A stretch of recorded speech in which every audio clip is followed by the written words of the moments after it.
Descriptive text for 10th grade student. Learning focus. Descriptive text for describing people, things, and places. Dalam video pembelajaran kali ini akan dibahas tentang wacana deskriptif untuk menggambarkan orang, benda, dan tempat. Grammar atau tata bahasa yang digunakan yaitu noun phrase, to be, dan to have. Descriptive text. Descriptive text adalah salah satu jenis teks dalam bahasa Inggris yang menggambarkan dengan jelas sifat-sifat yang melekat pada sesuatu, baik itu manusia, hewan, tumbuhan, maupun benda mati. Tujuan dari teks ini adalah menggambarkan atau memberikan informasi dengan jelas mengenai objek yang digambarkan kepada pembaca.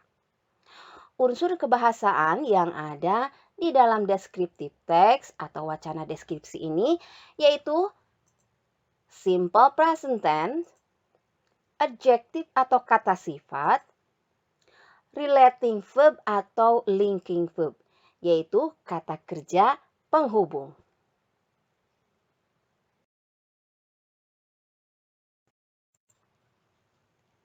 Generic structure atau yang biasa kita sebut dengan struktur teks. Setiap wacana atau setiap teks pasti mempunyai struktur teks. Nah, untuk descriptive text, seperti apa generic structure-nya? Yang pertama, terbagi menjadi satu bagian identification. Nah, bagian ini terletak pada paragraf pertama. Tujuannya adalah untuk mengidentifikasi suatu objek yang ingin dideskripsikan. Identification berfungsi untuk memperkenalkan kepada pembaca tentang objek yang akan kita jelaskan, gitu ya. Sebelum kita merinci pada paragraf-paragraf selanjutnya. Kemudian bagian yang kedua adalah description, ya.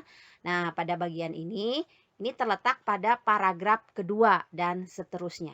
Berisi tentang sifat-sifat yang melekat pada sesuatu yang sudah diperkenalkan pada paragraf pertama. Nah, jadi descriptive text itu generic structure-nya atau struktur teksnya terbagi menjadi dua bagian utama, yaitu identification di awal paragraf, description di paragraf berikutnya. Begitu. Nah, saya mempunyai satu contoh teks ya, short reading ini ya, teks pendek. Ini menggambarkan tentang sesuatu benda. Nah, baik saya akan bacakan.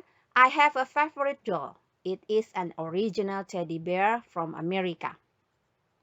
Aunt Lily gave it to me last year when she returned from her business trip in New York. Nah, di paragraf pertama sudah jelas bahwa kalau untuk identification pertama digambarkan adalah objeknya dulu ya. Apa di sini? Yaitu sesuatu. Sesuatu itu adalah di sini adalah boneka, begitu ya. Kemudian di paragraf yang kedua adalah description-nya. Baik, kita bacakan. My teddy bear is very big and the color is brown. It is about 150 cm tall and the width is about 50 cm. Nah, di bagian yang paragraf yang kedua, di bagian description itu lebih detail begitu ya, menggambarkan tentang objek tadi ya, yaitu boneka teddy bear tadi. Di mana tadi disebutkan teddy bear-nya besar, kemudian warnanya coklat, tingginya sampai 150 cm dan kemudian besarnya itu 50 cm begitu ya. Nah, seperti itu. Nah, saya masih mempunyai beberapa short reading atau contoh wacana pendek ya. Di sini descriptive text about person atau people ya, tentang orang nih ya. Baik, saya akan bacakan. My mother is 32 by this March, but she is still looks so young. My mother's body is quite ideal but a little thin. She is quite tall, about 167 centimeters in height. Her skin color is white. Nah, di paragraf yang pertama ini, tadi di generic structure-nya bahwa paragraf pertama adalah identification. Nah, di identification di sini disebutkan dulu ini orang yang akan digambarkan, yaitu a mother. Nah, kemudian di sini juga dideskripsikan ya fisiknya, tinggi badannya, warna kulitnya. Nah, kemudian di description diperjelas lagi. My mother face is oval shape. She has wonderful bluish eyes. Her nose is pointed as well as her chin. Nah, di paragraf yang kedua lebih dideskripsikan lagi ya, lebih digambarkan lagi ini. Seperti bentuk muka, kemudian warna mata, hidung, dan lain sebagainya. Nah, satu lagi, ada satu wacana about historical place, tempat bersejarah. Oke, saya bacakan. Borobudur Temple is one of the most beautiful tourist resort in Indonesia. It is situated in Central Java. Borobudur Temple is one of the 7 wonders of the world which needs to be preserved its circumstances. Nah, di paragraf pertama, identification, diperkenalkan dulu. Apa? Historical place-nya, contohnya adalah ini temple. Temple itu adalah candi, Candi Borobudur. Letaknya dulu di mana? Begitu. Di Jawa Tengah. Nah, itu di identification.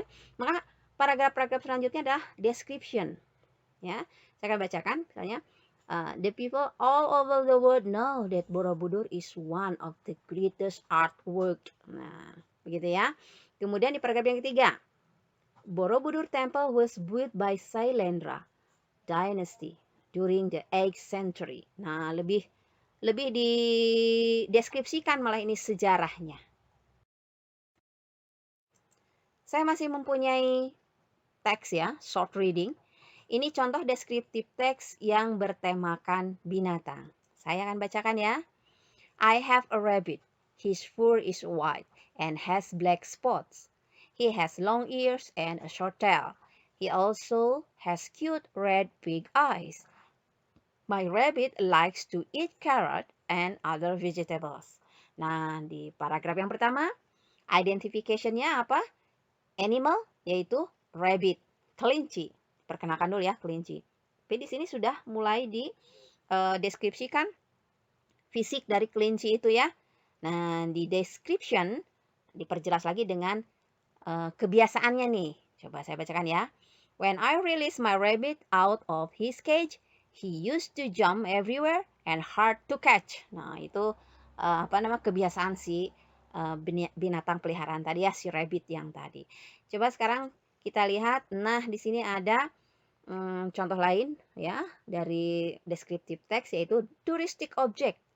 Apa itu? Tempat atau wisata ya. Nah, tempat wisata. Baik, saya akan bacakan. Pink Beach or Pantai Merah Muda is one of the beaches in Komodo Island, East Nusa Tenggara. The beach is called Pink Beach because the sand beach is pink. Nah, begitu. Jadi di paragraf yang pertama diberitahukan dulu nama tempatnya, yaitu Pantai Merah Muda. Nah, ternyata ini ada di Pulau Komodo ya, di Nusa Tenggara Timur. Nah, itu paragraf pertamanya. Paragraf yang keduanya, the pink color of its beach is a mixture of white sand beach color mixed with crushed coral, shell, calcium carbonate from marine invertebrates that are very small, and also foraminifera, microscopic amoeba that has a red body shell. Nah, jadi di paragraf yang kedua lebih dijelaskan itu secara rinci, bahkan menggunakan istilah-istilah biologi begitu ya.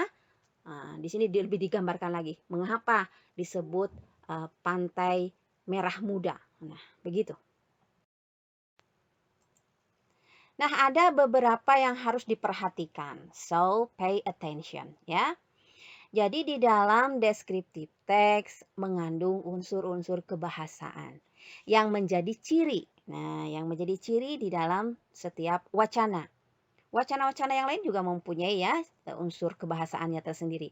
Nah, di dalam deskriptif teks ada cirinya. Yang pertama adalah penggunaan simple present tense, ya. Masih ingat apa itu simple present tense? Ini sudah dipelajari ya di kelas 7, 8, 9, begitu ya. Ya, simple present tense itu adalah bentuk waktu. Ya, bentuk waktu yang menunjukkan bahwa kejadiannya terjadi di masa kini. Ya, begitu ya. Nah, simple present tense juga mempunyai beberapa fungsi ya. Salah satunya yang sudah dipelajari di kelas sebelumnya itu misalnya ada habitual action. Nah, kegiatan kebiasaan. Contohnya daily activity, contohnya ya. Seperti I have meal 3 times a day. I usually get up at 5 o'clock in the morning. I go to school every day. Nah, seperti itu ya yang kebiasaan. Atau juga bisa menunjukkan general facts. Nah, gitu ya. Atau fakta-fakta umum. Seperti apa? Misalnya, the earth goes around the sun, misalnya ya. The sun rises from the east and set down in the west. Nah, misalnya begitu ya. Nah, apalagi misalnya the fire is hot, the ice is cold. Apalagi misalnya the lions are carnivores. Nah, itulah contoh-contoh dari simple present. Mengingatkan kembali ini ya, bagi adik-adik ini. Ini ada ini patternnya ya. Saya ingatkan kembali patternnya dari simple present. Nah, subjek I, you, we, they, he, she, it. Dan ini kata kerjanya ya. Contoh nih ya, saya bacakan. Untuk kelompok I, you, we, they. I go to the museum by bus. Untuk she nih ya sekarang. She goes to museum by bus. Ini contoh kalimatnya nih ya. Kemudian juga terkenal juga simple present tense itu adalah dengan penggunaan auxiliary do dan does ya. Misalnya I do, she does. Nah, itu ya cirinya. Oke. Baik, kemudian di dalam descriptive text juga ada ciri lain, yaitu banyak menggunakan adjective ya. Malah ada adjective yang plus noun atau adjective penggunaannya dengan kata benda, adjective plus noun. Nah, penggunaan adjective plus noun ini membentuk yang namanya noun phrase. Begitu. Contoh-contoh noun phrase saya ambil ya di dalam dari teks yang sudah dibacakan di slide sebelumnya ya. Nah, ini ya. Nih. A favorite doll. An original teddy bear. Wonderful bluish eyes. Nah, itu contoh-contoh dari adjective plus noun atau noun phrase. Nah, kata bendanya sendiri atau noun, noun itu adalah kata benda ya. Doll, a doll. Doll itu adalah sebuah boneka. Ditambahkan adjektif, disisipkan adjektif sebelumnya menjadi a favorite doll. Jadi sebuah boneka yang sangat disukai, yang paling disukai. An original teddy bear. Kalau diterjemahkan, boneka beruang besar, begitu ya, yang asli. Wonderful bluish eyes. Mata biru, mata yang berwarna biru yang sangat cantik. Nah, kata bendanya itu sendiri eyes. Baik, contoh yang lain ya, di teks yang tadi ada long ears. Nah, telinga panjang. Short tail. Ekor pendek. Nah, cute red big eyes. Nah, mata besar merah lucu. Nah, begitu ya.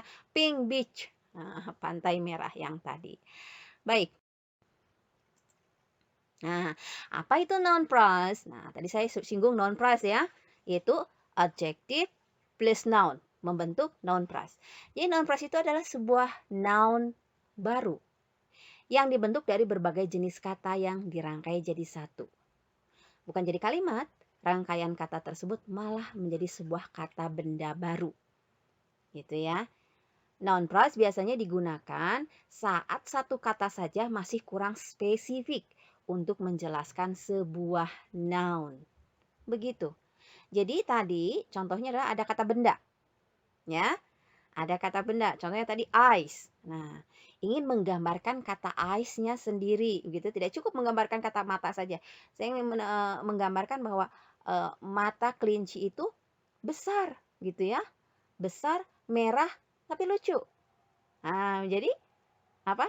Cute, red, big eyes. Nah, begitu. Jadi si kata benda tadi disisipi dengan adjektif menjadi informasinya menjadi lengkap. Begitu. Itulah noun phrase. How to construct noun phrase. Bagaimana membangun atau menyusun ya frase kata benda tadi ya. Saya mempunyai satu tabel. Di sini di kolom yang pertama ada determiner, kolom yang kedua ada adjective, kolom ketiga ada noun, dan kemudian kolom yang keempat adalah noun phrase. Nah, jadi untuk membentuk noun phrase, nah ini ada rangkaian. Nah, sesuai dengan tanda panahnya ya. Determiner dirangkai dengan adjektif, kemudian rangkaikan dengan noun, kemudian hasilnya menjadi noun phrase. Ya, contoh sekarang untuk kelompok yang determiner dulu. Kelompok yang determiner ini seperti this, that, this, those. Ini, itu, begitu ya kalau diterjemahkan. An, sebuah, sebutir, sehelai, seorang. Nah, my, your, his. Nah, ini kepunyaan yang menunjukkan kepunyaan. Some, many, beberapa. Nah, gitu ya kalau diterjemahkan. One, two, itu juga number, jumlah. Satu, dua. Both, all, quiet, indeed. Nah, itu termasuk ke dalam contoh dari determiner. Kemudian ini determiner ini dirangkai dengan adjektif di kolom kedua. Nah, di sini ada nomor 1 sampai 8 itu maksudnya bahwa adjektif ini ada kelompoknya, begitu ya. Nah, misalnya nomor 1, nice, beautiful, wonderful, expensive, cheap. Nah, kayak begitu, itu adalah kelompok adjektif opinion. Opini ya, pendapat. Ya. Yang kedua, misalnya ada small, big, large. Itu berarti kelompok adjektif size atau ukuran.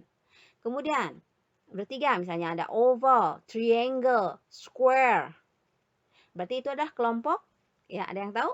Ya ini adalah kelompok adjektif shape atau bentuk. Nah, kemudian ada young, old adalah adjektif kelompok ya age atau usia. Hot, cold, kelompok adjektif temperature. Kemudian ada red, black, yellow, white, blue. Nah, itu kelompok adjektif warna atau color. Kemudian ada Indonesia, Amerika, ada juga Brazilian. Nah, begitu ya. Apa itu? Ya, kelompok nationality atau origin, ya. Kemudian ada leather, gold, ceramic, crystal. Itu kelompok adjektif material, bahan. Nah, setelah adjektif, ini dirangkai dengan noun atau kata bendanya. Ini contoh saja ya, kata bendanya itu banyak kata bendanya. Ini diambil misalnya dari tadi ya, dari text short reading tadi ya. Nah, ada dress, mother, temple, rabbit, beach, apapun ya, kata benda yang akan dideskripsikan nanti. Nah, kemudian rangkaian determiner, adjective, dan noun membentuklah noun phrase. Contoh nih, tadi kan this-nya determiner ya. Beautiful-nya adalah adjective, dress-nya adalah noun atau kata benda. This beautiful dress. Baju yang cantik ini. Oh, gitu ya. A wonderful temple. Sebuah candi yang megah, yang luar biasa. A wonderful temple. Begitu ya, cara singkat atau cara umum membentuk noun phrase. Ada determiner, ada adjective, ada noun, kemudian dirangkai menjadi noun phrase. Hanya saja di dalam adjektif ini, nah dalam mengungkapkan atau mendeskripsikan, dalam mendeskripsikan suatu benda, terkadang kita membutuhkan kata sifat lebih dari satu. Ya. Nah, bayangkan saja di sini adjektifnya saja banyak kelompoknya. Ya. Terkadang kita akan mendeskripsikan benda dengan kata sifat yang lebih dari satu kata sifat. Bagaimana itu? Nah, ini di slide berikutnya diperjelas lagi, yaitu di bagian adjektif. Nah, sekarang ada order of adjective atau susunan kata sifat. Di dalam deskriptif teks, seringkali kita, ya, penulis membutuhkan lebih dari satu kata sifat untuk menjelaskan kata benda, begitu ya. Nah, supaya si kata benda itu mempunyai informasi yang lengkap, begitu tujuannya. Contoh, kita ambil ya kalimat yang ada di dalam short reading yang sudah dibacakan di slide sebelumnya. Tadi tentang mother ya. Ada kalimat, my mother has wonderful bluish eyes. Nah, ibu saya mempunyai mata yang kebiru-biruan yang cantik. Nah, gitu ya. Ada kata wonderful dan bluish. Kemudian eyes. Nah, wonderful dan bluish itu adalah kata sifat. Dua kata sifat untuk menerangkan kata benda tadi ya. Nah, permasalahannya sekarang penempatan adjektifnya bagaimana? Mana yang harus ditempatkan lebih awal, mana yang ditempatkan berikutnya. Nah, mengapa harus wonderful dulu? Kemudian bluish. Nah, kenapa tidak bluish wonderful eyes? Nah, mengapa harus wonderful bluish eyes? Nah, ini ada rumusnya, ada patternnya. Mari kita perhatikan tabel berikut ini. Mari kita lihat dulu, saya ingatkan kembali tadi determiner ya. Nah, ini kolom yang pertama ini nomor 1. Determiner yaitu ada contohnya ya, tadi kan ada an, the, ada this, that, those, begitu ya. Ada juga one, two, some, many. Nah, di sini tidak saya tuliskan semuanya ya. Nah, masih banyak determiner itu. Kemudian ada juga adjektif yang termasuk ke dalam kelompok opinion. Opinion itu berarti pendapat kita, begitu ya. Yang sifatnya pendapat, yang sifatnya penilaian subjektif. Nah, seperti cantik, tampan, indah, menarik, itu kan kelompok opinion. Nah, seringkali siswa juga bingung nih ya, yang termasuk kelompok opinion dan fact itu yang mana? Nah, begitu ya. Yang termasuk ke dalam fact dan opinion, fact itu fakta ya. Yang termasuk ke dalam fact yang mana? Yang ke dalam opinion itu yang mana? Nah, opinion itu adalah penilaian subjektif ya. Nah, seperti cantik, bagus, indah, tampan, mahal, murah. Nah, itu termasuk ke dalam opinion ya. Nice, bad, beautiful, expensive, cheap, interesting, boring gitu ya. Itu ke dalam opinion. Tentu saja masih banyak. Opinion itu masih banyak adjektifnya. Itu kelompok yang nomor 2. Nah, sekarang size atau ukuran. Ada small, big, tiny, slim, dan lain sebagainya. Nah, ini harusnya dilengkapi ya, harusnya lengkap nanti dilengkapi size itu. Kemudian shape. Nah, kotak, persegi, panjang, apalagi segitiga. Nah, itu shape, rectangular, persegi panjang, square, ya. Kemudian age, misalnya sekarang age. Apa? Kelompok adjektifnya young, old, ya. Hot, cold, sekarang nomor 6. Termasuk dalam temperature, ya. Kemudian brown, black, white, orange itu termasuk dalam color. Kemudian origin atau nationality bisa ya, asal atau nasional. Indonesia atau ada juga Indonesia, Indonesian, Amerika, American, Japanese bisa. Kemudian ada material atau benda, wooden, ceramic, leather, kristal, dan lain sebagainya.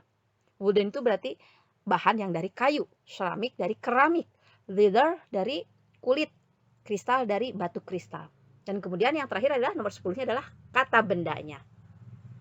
Nah, ini susunan kata sifatnya. Apabila kita ingin menggunakan lebih dari satu kata sifat, maka nah inilah susunannya.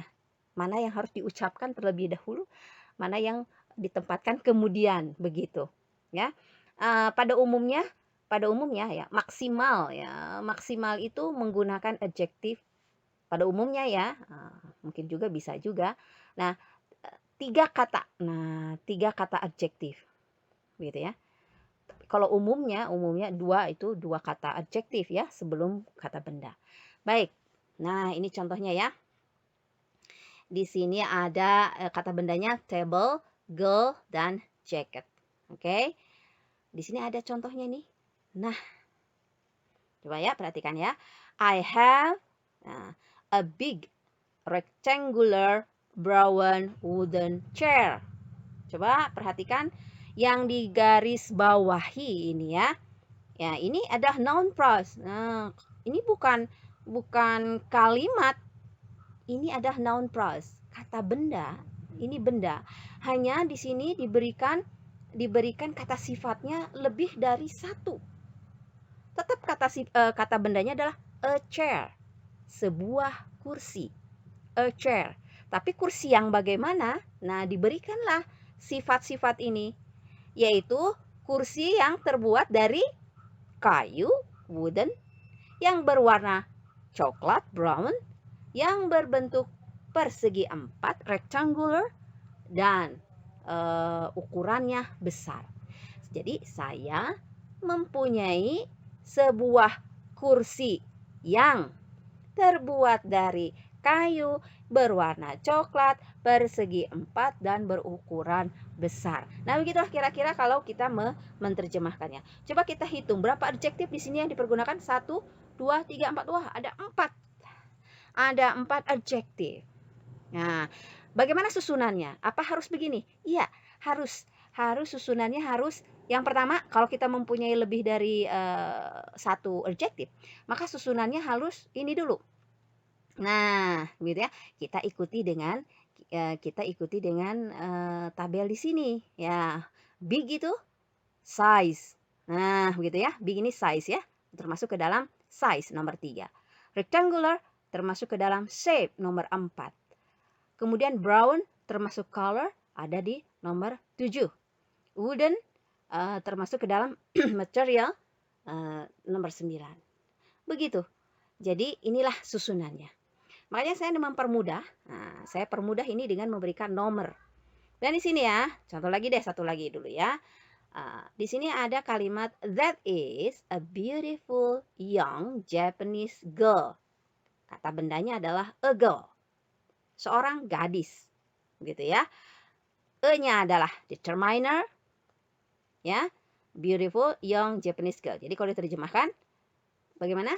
Seorang gadis yang berasal dari Jepang, muda dan cantik. Nah, begitu. Ini kalau kita hitung ada berapa adjektif? 1, 2, 3. Ada 3 adjektif plus determiner e. Begitu. Susunannya coba kita lihat ya. Analisis beautiful, ke dalam opinion gitu ya. Kemudian young, age gitu ya, Japanese, origin. Begitu. Jadi bukan berarti di sini adjektifnya itu kan ini banyak ya, dari opinion sampai ke material, bukan berarti harus semuanya ada. Tidak, begitu. Hanya penempatannya, begitu ya. Penempatannya, susunannya seperti ini. Yang ketiga, my father has two expensive black leather jacket. Kata bendanya adalah jackets. Two jackets. 2 jaket. Nah, 2 jaket yang bagaimana? 2 jaket yang terbuat dari leather, kulit, begitu ya. Berwarna hitam, black, mahal lagi. Expensive. Kalau kita hitung ada berapa adjektif nih? 1, 2, 3. 3 adjektif ditambah dengan determiner to itu. Begitu. Maka untuk mempermudah menghafal, saya punya satu rumus nih ya, punya satu rumus yang cukup manjur. Kalau untuk saya sendiri itu manjur. Nah, siswa-siswa yang lain juga manjur dengan menggunakan rumus ini. Ada kata-kata depi sesage teko omaton. Nah, begitu. Dari apa itu depi sesage teko omaton? D-nya itu adalah determiner. Ya, P-nya opinion, C-nya dari size, S-nya dari shape, G-nya dari age, T-nya dari temperature, K-nya dari color, O-nya dari origin, mat-nya jadi material, noun-nya adalah noun. Depi, sesage, teko, omat noun. Nah, begitu. Nah, karena saya berasal dari suku Sunda, saya juga bisa bahasa Sunda. Ini ada artinya kalau di dalam bahasa Sunda ya. Depi itu nama kan. Nah, nama orang ya. Nah, nama orang suku Sunda. Sesage. Nah, Depi sesage teko omat non. Itu ada artinya itu dalam bahasa Sunda. Kalau diterjemahkan, Depi cuma yang ada ya, yang ada cuma yang sisanya cuma ada teko begitu. Depi sesage yang tersisa hanyalah teko. Omat non. Nah, tolong hati-hati ya non. Nah, begitu kira-kira ya kalau di dalam bahasa Indonesia. Nah, hafalkan ini ya. Depi sesage teko omat non. Nah, itu berarti D-nya, oh ya, D-nya determiner, P-nya opinion, C-nya size. Nah, begitu. Jadi ini membantu kita menempatkan urutan adjektif. Ya, tetapi kembali lagi apa namanya? Susunan adjektif ini gitu ya. Kita berlatih dari yang termudah dulu ya. Misalnya kita tempatkan satu adjektif sebelum kata benda ya, atau kemudian nambah lagi menjadi 2 adjektif sebelum kata benda, 3 adjektif setelah sebelum kata benda, begitu. Nah, ini sampai ada 4. Ya, ini hanya contoh saja, 4 adjektif sebelum kata benda. Kita berlatih dari yang termudah dulu.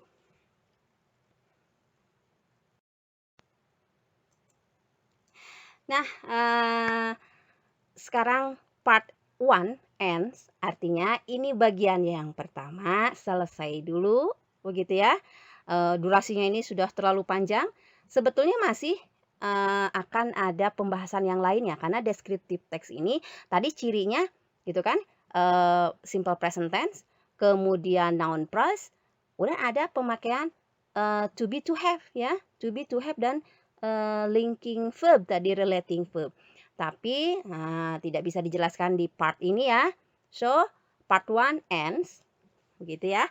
Kita lanjutkan. To be continue di part kedua. Di video pembelajaran selanjutnya. Jangan lupa di like, share, dan komen ya. Jangan lupa juga subscribe tentunya. So, bye.